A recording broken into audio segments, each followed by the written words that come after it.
Egypt open. Right, welcome back. And indeed, part of preparing for the new republic is preparing our youth for this future. This is a file that has been of much concern to the leadership. And the report we have just seen was the Arab African platform that was held in Aswan in 2019 that gave a huge platform and chance for Egyptian, Arab and African youth to come all together in order to discuss a number of regional issues, visions and hopes and everything that were in their minds. Tonight, we have all the pleasure to host one of the African youth who came to Egypt to study, accelerated with the volunteer work with the Civil Society Association, and excelled with his work.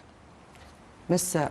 Abdullahe Muhammad Kajama, or Ambassador of African Youth, Abdullahe Kajama. Thank you so much for being with us tonight. Thank you so much. And before I start with youth, or the youth file, because it's of very importance. Very huge, yeah. But let me understand from you the choice from your side of Egypt to continue your volunteer work and to study and to make all your activities. Work and activities indeed here in Egypt. Yeah, firstly, I think Egypt is a country that you can't deny it, that is the center of Arab and African countries. I mean, if you are living in Egypt, you really see the real history of Africa. For example, if you go to Aswan, as you said earlier, Luxor, Aswan, you will see the African part of Egypt there. And if you come back to Cairo, etc., so some places in Egypt, you will see the Arab part of Egypt.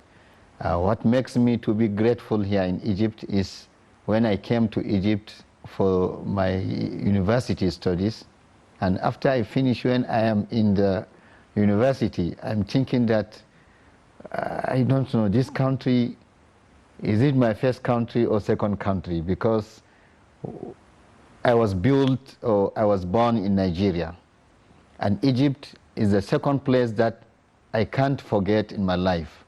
My life is divided into two. The other part is in Nigeria, and the second part is in here in Egypt. Because if you see Egypt, you will know that really you are in African country and you are in Arab country. And if you see the Arab youth or the forums that was held in 2019 in Aswan, and before that World Youth Forum, before it, we have many models that we participated in Cairo University African Studies faculty.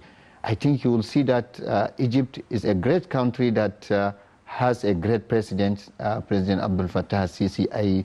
We used to call him youth president, or African youth, or African and Arab youth presidents, because I think always in his speech, in his activities, always you'll hear him saying women, youth, women, youth, women, youth. And I think the main, what they call it, backbone of Africa is youth. And Africa, and even Arab countries, I think the backbone of Arab countries are youth. Youth makes about 70% or more than that in Africa, I think, and they need to be in that shape or in that way of good leadership. And I think Egypt is a nice place for African and Arab countries to unite and to, what do you call it, and to make progress in their life. That's what the main things that make me to love Egypt and to stay in Egypt continuously in my studies. After university, I'm now in my master's degree. I'm continuous, and I think I will live in Egypt. I will still, even if I'm back Nigeria, I will be coming and going. Egypt is not a place that you live is a place that even if you studied, you must come back and continuously have or have relationship with it. Yeah, it's a very nice country, and a very the President Abdel Fattah is a wisdom. He has that wisdom, and that he knows how to link with the youth and what they call it, and the old people. I think is in between the youth and the old, I think, and that's what we need in Africa, and that's what we need in Arab countries and Africa, really. Wisdom and enthusiasm. Yeah, really, really. Of course, you are always welcome in your second country, Egypt, and you know that Egypt is always welcoming all the African and Arab people in our land. Getting back to our topic tonight, and youth. And yes, you said it very rightfully.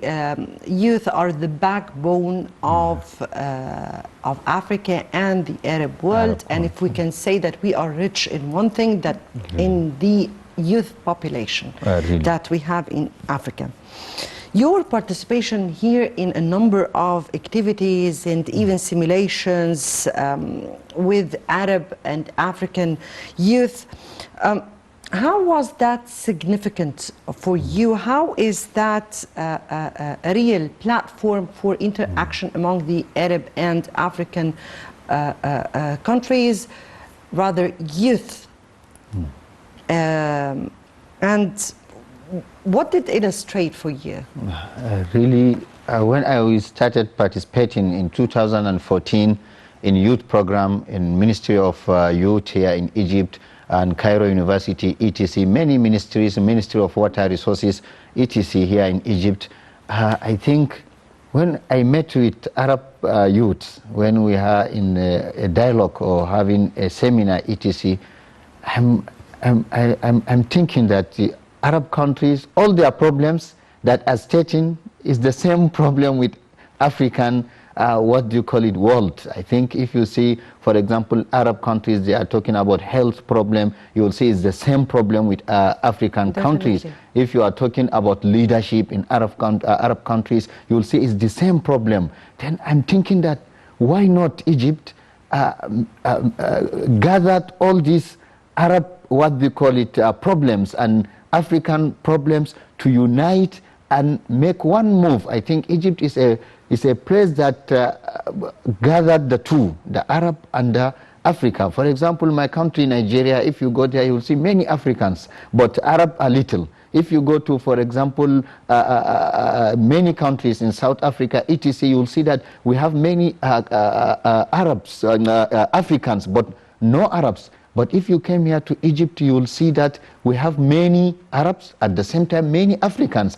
That means that we share the same problems, and we have the same population of youths in Arab countries and African countries, and really African and Arab countries needs awareness. I think we lack awareness. The problem of African and Arab countries is not knowledge. Always I'm saying that you can't say to a person that graduated from university or master's degree that he has no knowledge. No.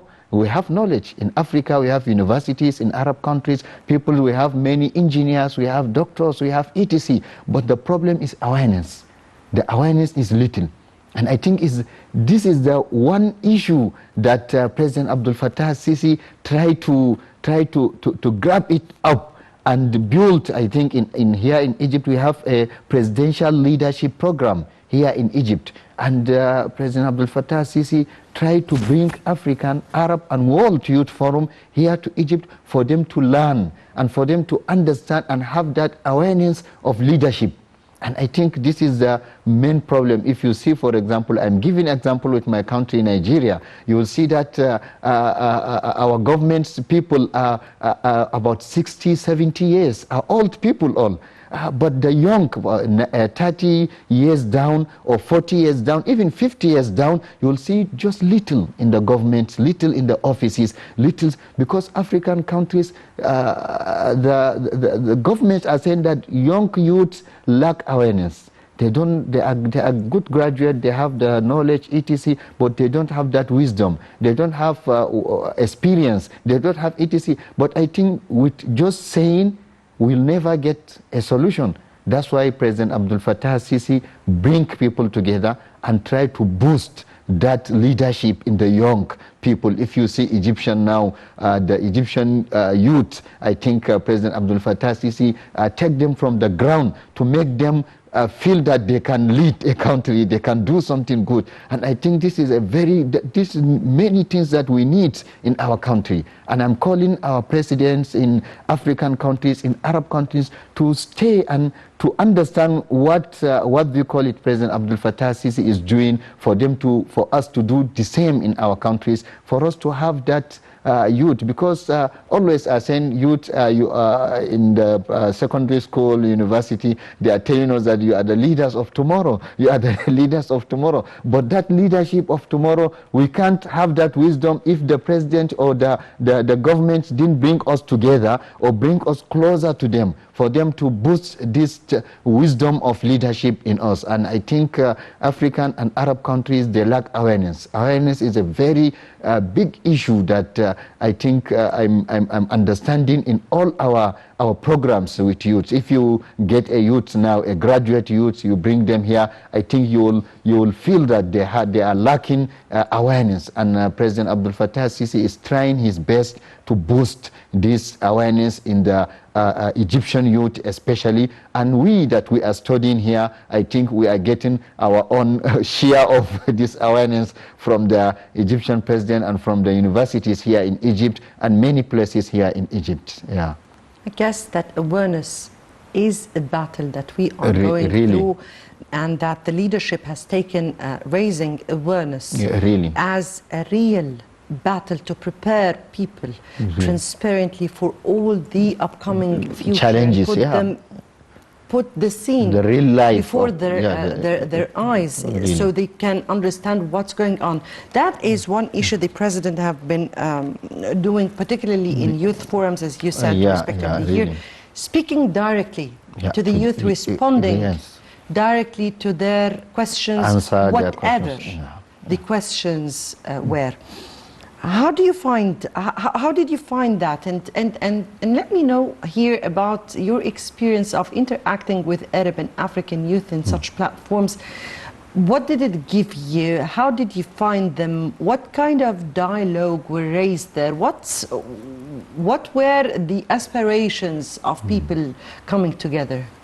Yeah, I think the coming together of youth, or the Arab and African youth, and the experience I got in all these dialogue and forums here in Egypt is that, like I said before, the awareness firstly, and secondly is the lack of interaction. I think, for example, if you see in African countries, some African countries are looking at Arabs as something else, and Arab countries are looking at Africans as they are not their sisters and brothers. But I think when I came here to Egypt, I was opportuned to stay with all Arab countries, what they call it, citizens, and the youths of Arab countries, and we exchange experience, and we exchange what they call it, the dialogues, and we understand that really this world is like a one village.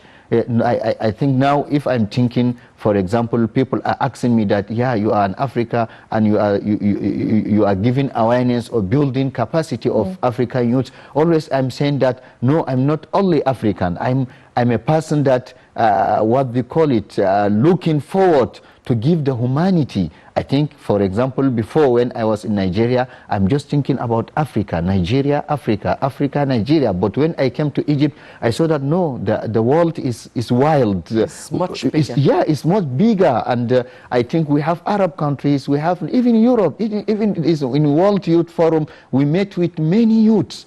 Europe youth, Asian youth, Arab youth, African youth, and we interact with them, and I understand that we have the same, what they call it, similar experience with them, and we understand each other. Then I think that the problem is for we not to is the lack of meeting, lack of getting dialogue, lack of what we call it is experiencing each other experiences. I think this is our main problem. I think Egypt is a very nice place and is a very what we call it a good place that Arab and African countries would unite. I think when you see in last 2 to 3 years when President Abdul Fattah Sisi was African Union chairman, president, I think he did his best there to see that African and Arab countries came together. When in the World Youth Forum, I have a what we call it a speech there. When President Abdul Fattah Sisi answering our questions, he said that he is thinking that when African countries link with each other by train, this what we call it Egypt, Cape Town, all link with African countries and unite one African business. If you see, for example, he said that Africa will boost because we have many things that, for example, Nigeria needs that we have here in Egypt. We have many things in Nigeria that Egypt needs. Then why not let us have this integration? Yeah, together. For example, in Nigeria, you will see some countries like China, etc. They are coming to Nigeria, boosting business, doing etc. What is Egypt is near Nigeria. We are just Sudan, then Egypt, then Nigeria. We are in one place, but we are not experienced and we are not benefiting from each other in technology. We are not benefiting from each other in many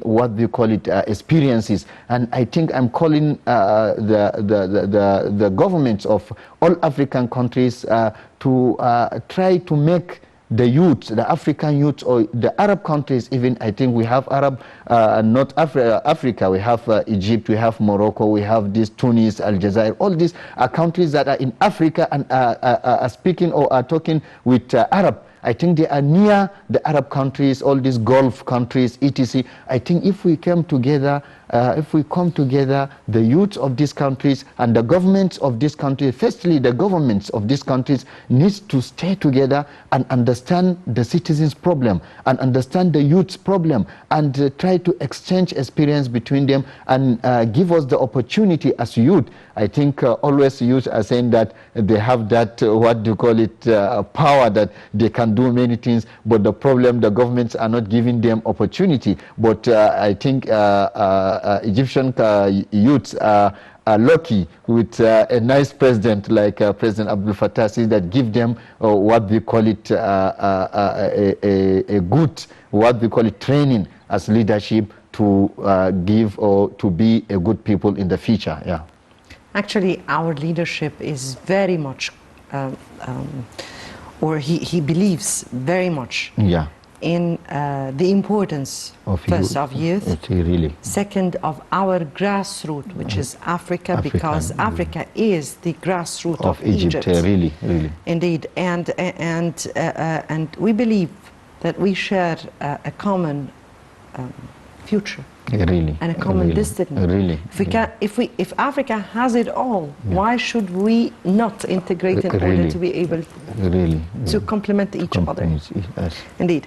Before we continue on with our discussion, let me take this second report in the leadership efforts for supporting and empowering youth. Let's watch.